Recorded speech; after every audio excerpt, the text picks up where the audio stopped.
नमस्ते सभी दर्शकों को। स्वामी न्यूज अजमेर के इस योग व स्वास्थ्य के विशेष कार्यक्रम में आप सबका हार्दिक स्वागत है।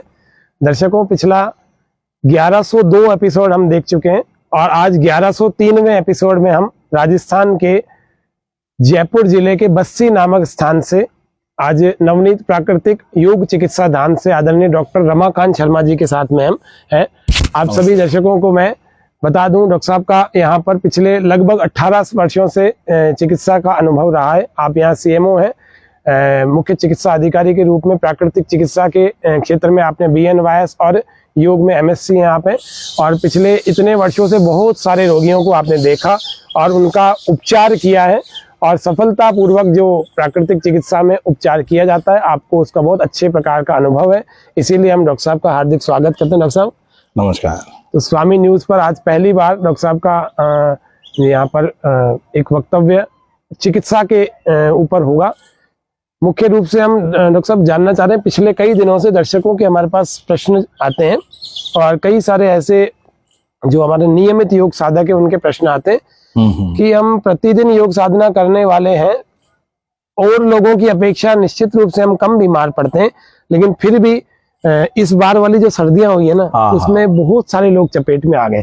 तो ये और लगभग पूरे भारत से 15-16 राज्यों से हमारे पास लोग जो जुड़ते हैं और लगभग पूरे भारत में यही स्थिति है। अभी इन दिनों तो बहुत तेज बुखार, घर में सभी लोगों को बुखार हो रहा है, खांसी, जुकाम और गले में दर्द, ये एक तो इन्फेक्शन है। फिर एक दूसरा एक यहाँ पर वो चलती है कि जुकाम तो मित्र रोग है, इससे घबरा क्यों रहे हो, बुखार तो मित्र रोग है, इससे घबरा क्यों रहे। तो शरीर के वो, अब इन दोनों में अंतर क्या हो सकता है डॉक्टर साहब, और इसका निदान उपचार क्या हो सकता है? बिल्कुल, प्राकृतिक चिकित्सा में एक कहावत कही जाती है कि तीव्र रोग शरीर के मित्र होते हैं, शत्रु नहीं।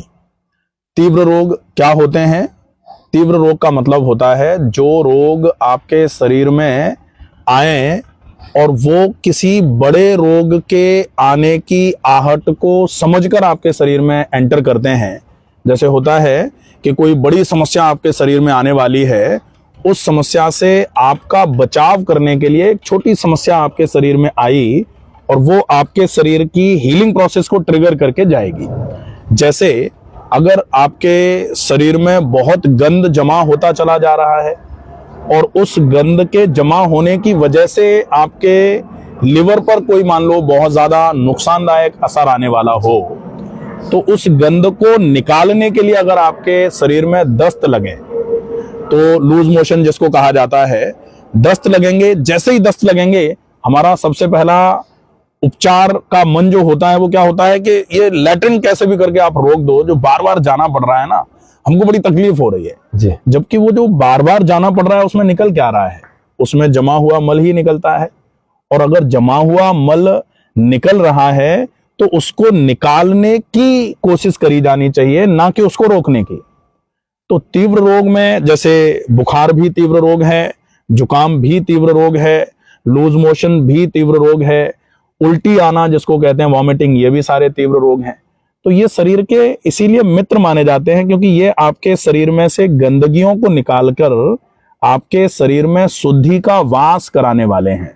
और एक बहुत पुरानी कहावत है, शुद्धो देहा मनुष्यस्य सह जीवति वर्ष शतम। अगर मनुष्य सिर्फ देह की शुद्धि कर ले तो वो पूरे तरीके से 100 वर्ष तक और स्वस्थ जिंदा रह सकता है। कुछ लोग जिंदा तो लंबे समय तक रह लेते हैं, लेकिन कई बीमारियों को ढोना पड़ता है उनके शरीर को, तो बीमारियां भी शरीर में नहीं आए और हम दीर्घायु भी पाएं। इसके लिए आवश्यकता होती है कि शरीर की शुद्धि हो और उसमें ये सारे तीव्र रोग हमारे शरीर में आते हैं। तो इन तीव्र रोगों को थोड़ा सा हम मैनेज करें।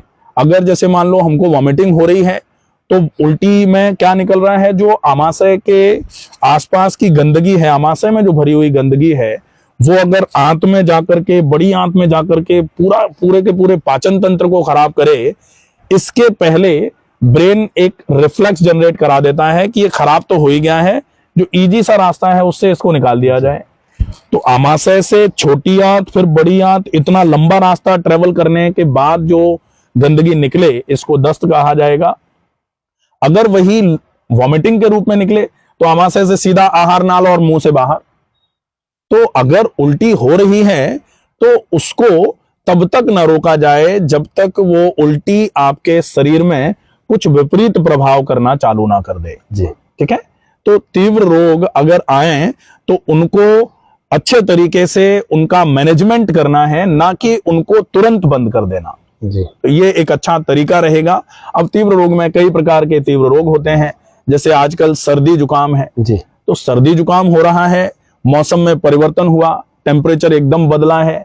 टेम्परेचर बदला है तो शरीर को एक्लेमेटाइज होने में टाइम लगता है, जिसको कहते हैं ना कि शरीर एक तरीके से अपने आप को सिस्टमेटिक वे में ढाल रहा है मौसम के लिए। तो ढालने में हो सकता है थोड़ी बहुत समस्याएं आए, तो उन समस्याओं में अगर जुकाम के रूप में समस्या आ रही है जी।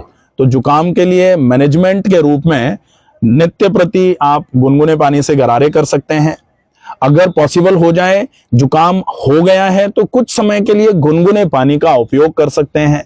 वैसे पानी तो सादा ही पीना चाहिए, लेकिन अगर जुकाम हो गया है, आपको खांसी बहुत है, या फिर कभी कभी किसी को वैसे एलर्जिक अस्थमा है लेकिन अस्थमा का अटैक आया हुआ है, ऐसे समय में हल्का निमाया गुनगुना पानी अगर पूरे दिन पिया जाए तो इससे जो ट्रिगर है वो कम होगा। ज्यादा पानी पीना अपने आप में शरीर में से गंदगियों को निकालने का एक माध्यम माना जाता है, तो पानी की क्वांटिटी बढ़ा ली जाए। अगर गले में बार बार खराश आ रही है तो गुनगुने पानी से गरारा कर लिया जाए। नेजल चौकेज हो जाता है, सामान्य तौर में ये देखा जा रहा है। वैसे तो आजकल नाक का बंद होना एक बहुत बड़ा विषय बना हुआ है, और इसके वजह से बाल झड़ने से लेकर के एड़ी फटने तक की सारी समस्याएं आज आ रही हैं। नाक बंद होती है तो क्या कहा जाता है कि अगर नाक बंद है तो आपके शरीर में ऑक्सीजन ही नहीं पहुंच पाएगा, और अगर ऑक्सीजन नहीं पहुंचा, हवा नहीं पहुंची, वायु नहीं पहुंची, तो फिर शरीर कितना नुकसान में जा सकता है ये हम उससे पूछ सकते हैं जिनकी नाक एकदम से बंद रहती है या जिनको स्लीप एपनिया है। सभी तंत्रों पर बुरा प्रभाव पड़ता है। बहुत बुरा प्रभाव पड़ता है, और नाक को खोलने का एक बहुत सुलभ सा उपाय है। जी। वैसे तो योग, चूंकि योग आप करा रहे हैं, आप लोग जो जैसे दर्शक जो इस प्रोग्राम को देख रहे होंगे उनमें से कई लोग, आजकल योग का चलन चल रहा है, तो बहुत सारे लोग योग कर रहे हैं।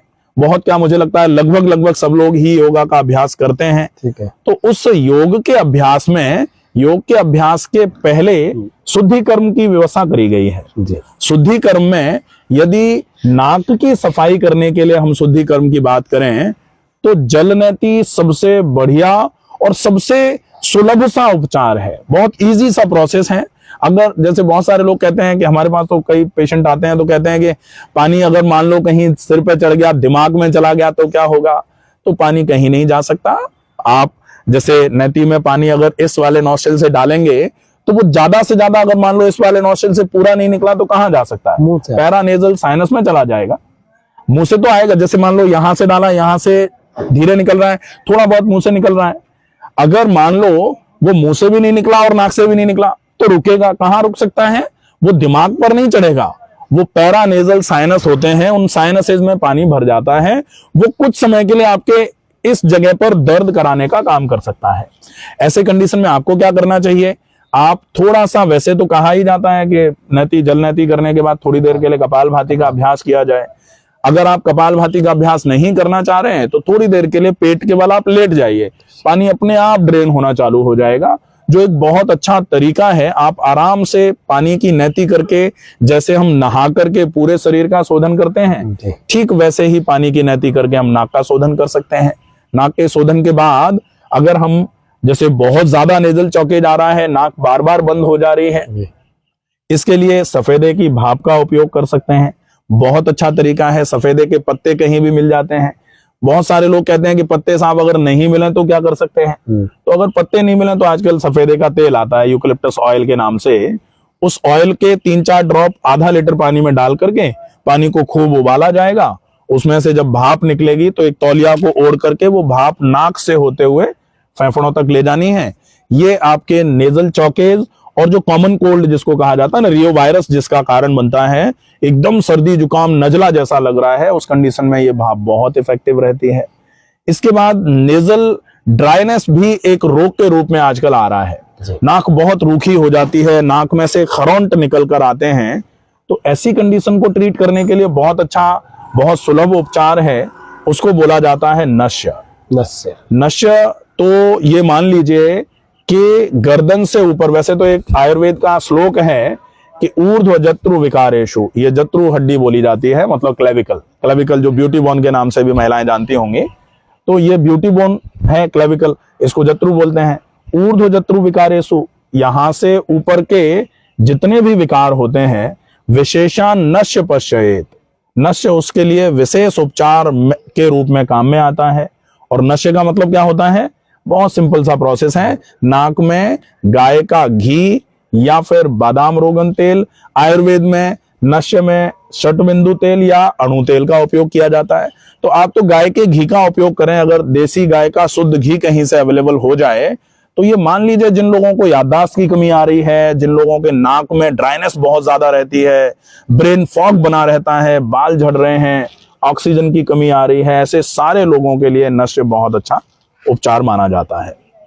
जी जी डॉक्टर साहब, एक और इसमें आया सवाल जो बहुत सारे लोगों का संशय था कि जुकाम में हम क्या खाएं क्या ना खाएं, इसमें भी हमें कंफ्यूजन बन बिल्कुल बिल्कुल, हमें लगता है इससे नहीं हो जाए उससे नहीं हो जाए, ऐसा क्या है? बिल्कुल। देखिए, जुकाम को हम बेसिकली कफ रोग के अंतर्गत रख लेते हैं। हाँ। तो कफ रोगों में अगर जुकाम आ रहा है तो निश्चित ही कफ की प्रकृति जो है वो स्निग्ध है। जी। स्निग्ध मतलब चिकना है, चिकनापन।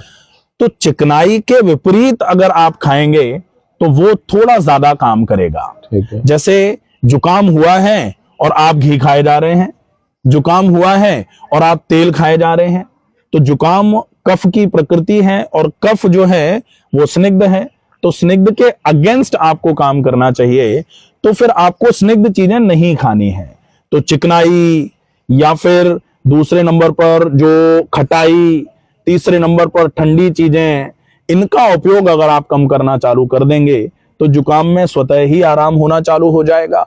इसके अगेंस्ट अगर आप खा पाए तो क्या हो सकता है? अगेंस्ट में उष्ण तासीर की चीजें, तो अगर आपको जुकाम हुआ है आप थोड़ा गुनगुना पानी पी लें। अगर आपको जुकाम हुआ है आप अदरक के रस के साथ में थोड़ा सा शहद मिला करके ले लें।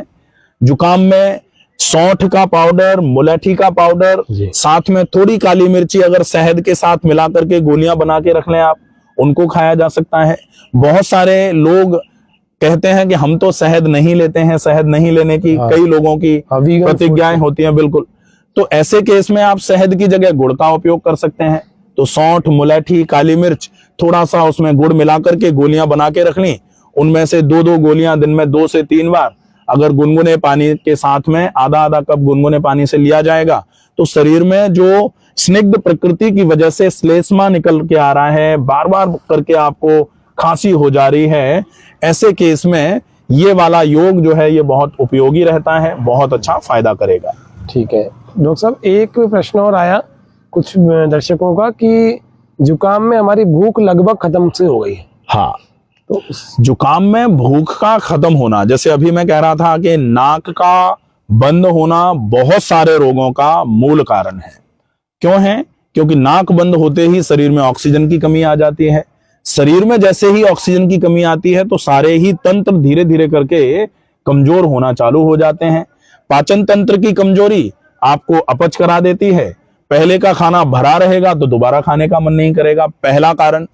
दूसरा कारण होता है कि जब आपको जुकाम होता है तो नाक बंद हो जाती है, नाक बंद हो जाती है तो आप मुंह से सांस भरते हैं, मुंह से सांस भरते हैं तो ओरल कैविटी का एटमॉस्फेयर ही पूरा खराब हो जाता है, बहुत खराब लगना चालू हो जाएगा। ऐसी कंडीशन में आपका खाने का भी मन नहीं करेगा। और तीसरा जो कारण होता है भूख के खत्म होने का, वो होता है कि एक और बहुत अच्छी कहावत है कि रोग में लिया गया आहार रोग का पोषण करता है, रोगी का नहीं। तो रोगी का नहीं अपितु रोग का पोषण करता है। तो रोगी का पोषण करे इसका मतलब हमारे शरीर का पोषण होगा। रोगी तो जैसे जो व्यक्ति रोगी है वो, और रोग का मतलब उस व्यक्ति के शरीर में जो रोग पैदा हुआ है उस रोग का अगर पोषण होगा तो रोग तो बढ़ेगा, रोग की पुष्टि होगी और धीरे धीरे करके शरीर, रोगी का शरीर जो है वो कमजोर होना चालू हो जाएगा। तो ऐसी अवस्था में शरीर स्वतः ही भूख को कम करने का प्रयास तो करता है, लेकिन हम उस प्रयास को ऐसा ध्वस्त कर देते हैं, और हम नहीं करते तो हमारे घर वाले कर देते हैं। जैसे ही कोई बीमार पड़ता है तो ज्यादा से ज्यादा खिलाना चालू कर दिया जाता है, भैया तू कमजोर हो जाएगा, ज्यादा खा ले, नहीं बहन तू कमजोर हो जाएगी और ज्यादा खा ले। तो जो बीमारी की अवस्था में शरीर चाह रहा है कि हम कम खाएं या हमको कम दो, उसको अगर हम ज्यादा देने की कोशिश करेंगे तो वो कोशिश जो है हमको लगता है कि खाने का मन नहीं कर रहा, जबकि वो एक बहुत अच्छा क्रम था। एक बहुत अच्छा और श्लोक बोला जाता है जो उपवास से रिलेटेड है, श्लोक कहा जाता है लंघनम परम औषधम। तो अगर आपको ये प्राकृतिक चिकित्सा में ये थोड़ी सी प्रॉब्लम रहती है, देखें कि अपन बिल्कुल चारों तरफ से ग्रीनरी है ना, तो ऊपर से चींटियां चल रही हैं, वो गिर रही हैं। तो आपको क्या करना है, लंघनम परम औषधम। परम औषधम का मतलब होता है कि परम औषधि का काम करेगा क्या, उपवास। उपवास का मतलब नहीं खाना या कम खाना। तो अगर कम खाने का आपका मन कर रहा है तो ये तो शरीर का एक बहुत अच्छा उपक्रम है, शरीर का एक प्रयास है कि शरीर अपने आप को जल्दी से सही करने के लिए प्रयासरत है। तो अगर ऐसा प्रयास हो रहा है तो आप हल्का खाइए, ज्यादा मात्रा में पानी पीजिए, ज्यादा मात्रा में फल जो है ना, फल चूंकि ठंडे तासीर के माने जाते हैं, इसलिए आप ऐसे समय में अगर फल खा रहे हैं, जैसे सेब खा रहे हैं, तो सेब को थोड़ा सा सेक के खा लीजिए, वो अच्छा रहेगा। नहीं तो अगर जैसे जुकाम हुआ है और संतरे खाए जाएं या फिर मौसम्बी खाई जाए तो ये ठंडे फल हैं, इनको निषेध माना जाता है। केला खाया जाए तो और कफ बढ़ाएगा, केला डेफिनेटली कफ बढ़ाने का काम करेगा। अगर किसी को केले के बिना नींद ही नहीं आती, जैसे बहुत सारे लोग होते हैं कि हमको दूध के बिना तो साहब नींद ही नहीं आएगी, लेकिन दूध स्निग्ध है, स्निग्ध है तो निषेध है, निषेध है तो नहीं लेना चाहिए, लेकिन हमको तो नींद नहीं आएगी, हमको तो लेना ही है।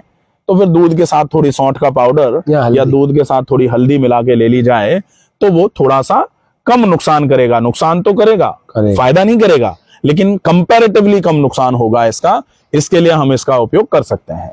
जी डॉक्टर साहब। तो एक दो प्रश्न और डॉक्टर साहब महत्वपूर्ण है जो मैंने प्रारंभ में भी कहे थे। पहला तो ये मित्र रोग कब है और कब ये कमजोरी के कारण से हो रहा है? बिल्कुल, देखिए पहचान कैसे करें? मित्र रोग और कमजोरी के कारण हो रहा है, दो अलग अलग चीजें हैं जी। अगर कमजोरी के कारण आपको जुकाम हो रहा है तो कमजोरी का मतलब आपकी इम्यूनिटी की कमजोरी, आपके इम्यून पावर में अगर कमी आएगी, कमजोरी आएगी तो आप प्रोन हो जाएंगे एक्सटर्नल इन्फेक्शंस के।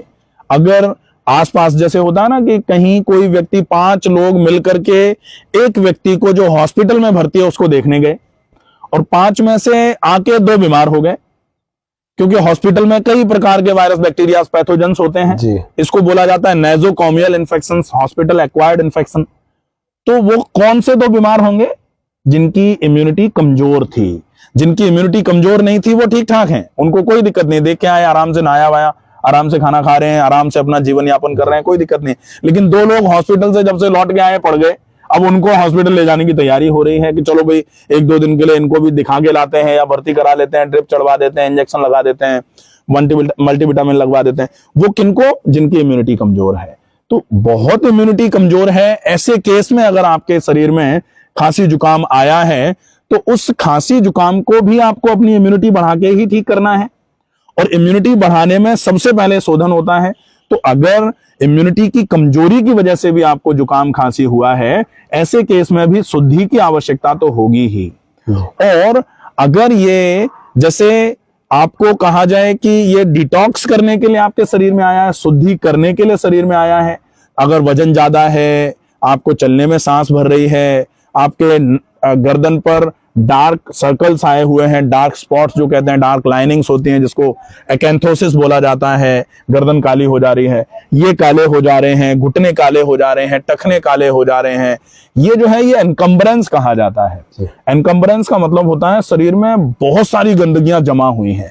ऐसे केस में अगर आपको वॉमिटिंग हो रही है या लूज मोशन हो रहे हैं तो इसको एक्यूट डिसीज माना जा सकता है। और इसको एक्यूट डिसीज तो हमेशा ही माना जाएगा। अगर जैसे बहुत सारे लोग कहते हैं एक्यूट डिसीज क्यों माना जाएगा, भाई हम तो कल तक बिल्कुल ठीक थे, हमें तो कोई समस्या नहीं थी, हमारा तो वजन भी ठीक है, हमारा तो कोलेस्ट्रॉल भी ठीक है, लेकिन कल हमने बहुत गंदगी खा ली थी।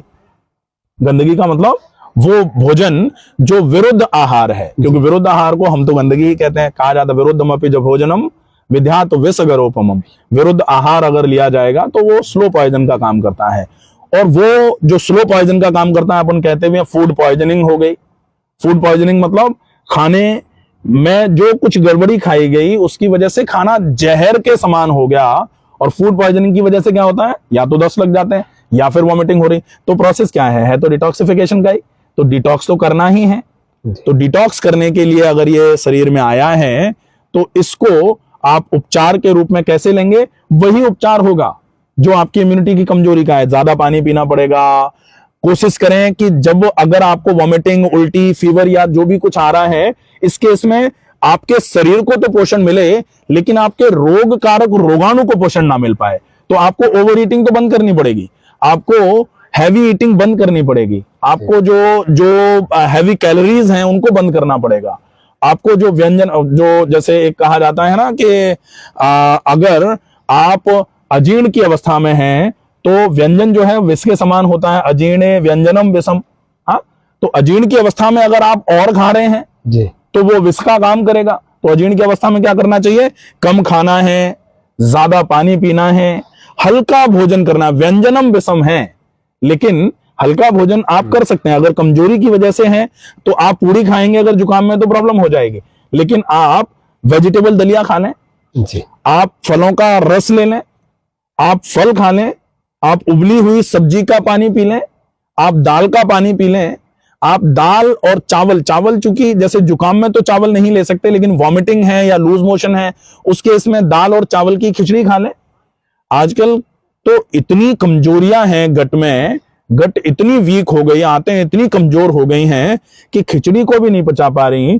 तो हम खिचड़ी के लिए भी एक ऑप्शन निकाल के लेके आए हैं कि खिचड़ी भी आप किसकी बनाओ, चावल को तो अंकुरित कर नहीं सकते लेकिन दाल अंकुरित हो सकती है, तो दाल को अंकुरित करके आप उसको सुखा के रख लो, और चावल जो हैं वो आपके जैसे हैं उनका उपयोग करेंगे। अब दाल और चावल को भी खिचड़ी में डायरेक्ट डालने की बजाय अगर आपको सवेरे खिचड़ी बनानी है तो रात को उसको पानी में भिगो के रख दो, तो वो गीले हो जाएंगे, गल जाएंगे पानी में, और उसके बाद अगर आप उसकी खिचड़ी बनाओगे तो वो खिचड़ी बहुत डाइजेस्टिव हो जाती है। आप किसी भी ऐसे रोग में खाएं जिसमें आपका पाचन तंत्र बिल्कुल ही अगर कमजोर है, उस केस में भी पाचन तंत्र इसको पचाने के लिए सक्षम माना जाएगा और निश्चित ही बहुत अच्छा लाभ हो जाएगा।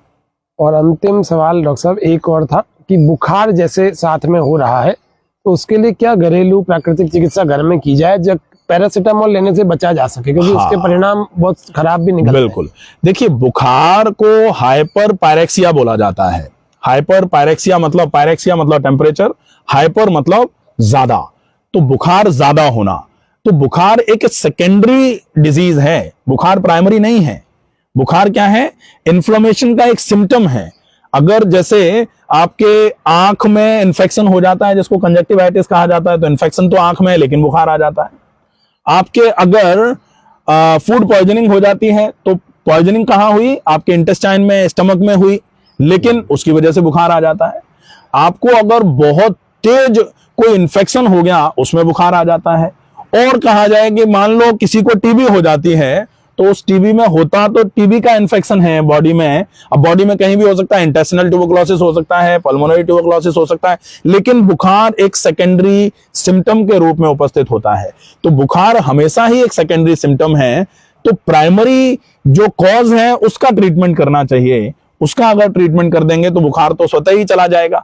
हम उस प्राइमरी कॉज का ट्रीटमेंट किए बिना अगर डायरेक्ट पैरासीटामोल लेते हैं तो पैरासीटामोल हमारे टेम्परेचर को कम करने का काम करेगी। अब कोई इन्फेक्शन हो रहा है, इन्फेक्शन को कम करने के लिए, बुखार का मतलब क्या है, टेम्परेचर शरीर बढ़ा रहा है ताकि जो पैथोजन है वो बढ़े हुए टेम्परेचर में सरवाइव ना कर पाए और मर जाए।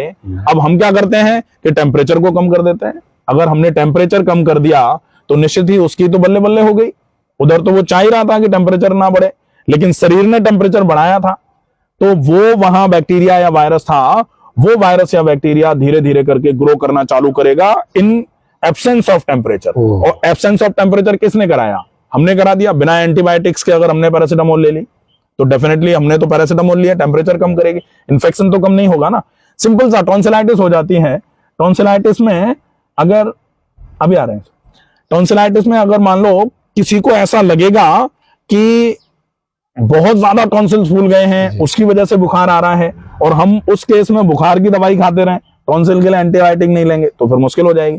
टॉन्सिल्स का ट्रीटमेंट तो करना ही पड़ेगा ना, जैसे आजकल ये सीजन चल रहा है टॉन्सिल्स का।